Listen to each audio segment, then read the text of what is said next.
السلام علیکم ناظرین، میں ہوں عمار اور اس وقت موجود ہوں اسلام آباد کے F10 سیکٹر شہر اقتدار میں۔ آپ کو دکھاتا چلوں، میری بیک سائڈ پر ایک ریڑھی اور ایک ضعیف العمر خاتون ہے۔ کیا مجبوری ہے کہ یہ ریڑھی پر یہ فروٹ اور یہ چیزیں بیچنے کی، اور اتنی بڑی عمر میں یہ خاتون ہمارے ساتھ موجود ہیں۔ جانیں گے ان کی زبانی، ان کی کہانی۔ السلام علیکم، میرا نام حلیمہ بی بی ہے اور میں 5 سال سے فروٹ کا کام کر رہی ہوں F4 ناظم الدین روڈ میں۔ السلام علیکم۔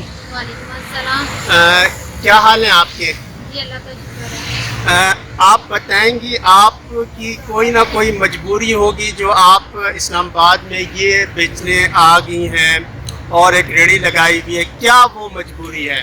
میری مجبوری یہ ہے کہ میرے گھر بچے ہیں، والدہ ہے اور کوئی کمانے والا نہیں ہے، اس لیے پہلے میں لوگوں کے گھروں میں کام کرتی تھی، اب جو ہے 5 سال سے فروٹ والی ریڑھی چلا رہی ہوں۔ تو گھر میں کمانے والا کوئی نہیں، مراد آپ کا شوہر ہو گیا، آپ کا شادی کی ہے تو بچے تو ہوں گے؟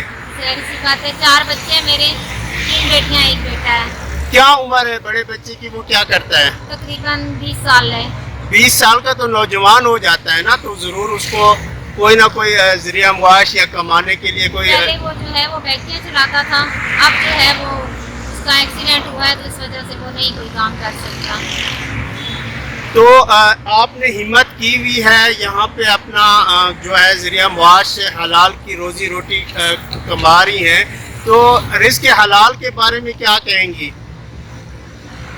بس یہی کہوں گی کہ انسان کا ہر دم کوشش کرنی چاہیے کہ انسان محنت کر کے کمائے، نا کسی سے مانگنے سے بہتر ہے، ہاتھ پھیلانے سے بہتر ہے کہ انسان کوئی نہ کوئی کام کرتا رہے۔ اب میں جو ہوں، میں محتاج ہوں ایک طرح کی، کہ میں اٹھ بیٹھ نہیں سکتی خود سے، میرا اٹھنا بیٹھنا جو ہے وہ بہت مشکل ہوتا ہے، تو اس لیے پھر میں ریڑھی لے کر چلتی رہتی ہوں، اٹھتی بیٹھتی نہیں ہوں میں۔ جی مجھے یہ بھی بتائیے گا، اس شہر میں بہت سے مسئلے مسائل کا سامنا کرنا پڑتا ہے، خاص کر جیسے ریڑھی کا آپ نے یہ کام کیا ہوا ہے انتظامیہ کے، ان کی طرف سے آپ کیا کہیں گی؟ کتنا آپ کو مدد کرتے ہیں، کتنا تنگ کرتے ہیں یا نہیں کرتے ہیں؟ مدد تو خیر آج کل جو ہے وہ کوئی بھی نہیں کرتے، لیکن تنگ بہت کرتے ہیں۔ میری 2-3 ریڑھیاں اٹھا کے لے گئے ہیں، میری ریڑھی کے اوپر جو فروٹ پڑا ہوا تھا وہ سارا اٹھا کے لے گئے ہیں، اور دوسرا جو ریڑھی ہے وہ بھی اٹھا کے لے گئے ہیں، کہتے ہیں کہ آپ آئیں، آپ یہ کریں وہ کریں اور ہم آپ کو یہ واپس کر دیں گے، لیکن واپس نہیں کرتے۔ پولیس والے آتے ہیں وہ تنگ کرتے ہیں، سیڑھی والے آتے ہیں وہ تنگ کرتے ہیں۔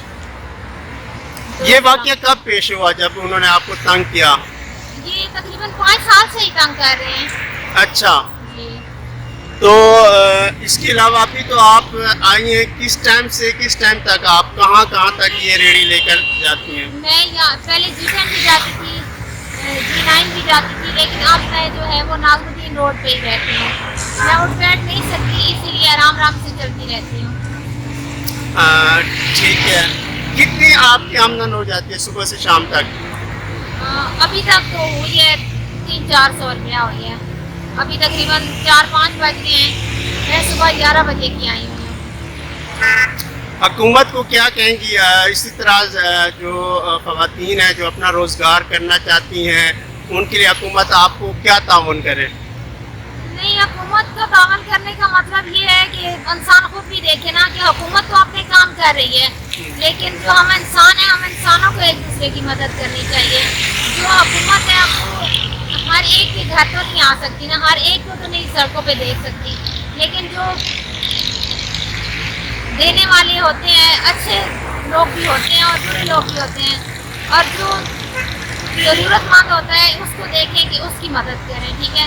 جو راستے میں جا رہے ہیں، ضرورت مند ہیں، ان سے پوچھ کے ان کی مدد کریں۔ ویسے ہی لوگ، اب میں کھڑی ہوں، 7-4-5 مزدور کھڑے ہوئے ہیں آگے مانگنے والے، مجھے چھوڑ جائیں گے تو ان کو آگے دے جاتے ہیں، ایسے مدد کر کے لوگ جاتے ہیں۔ تو لوگ یہی سمجھتے ہیں پتہ نہیں میں عورت ہوں، میرے پاس زیادہ لوگ آتے ہیں، وہ میری زیادہ مدد کرتے ہیں، لیکن ایسا نہیں ہے۔ جو صحیح بندے بھی ہوں گے، مرد بیٹھے ہوں گے، مرد لوگ کی مدد کر دیں گے، اور میں عورت ہوں، میری مدد کرنے کے لیے کوئی نہیں آتا۔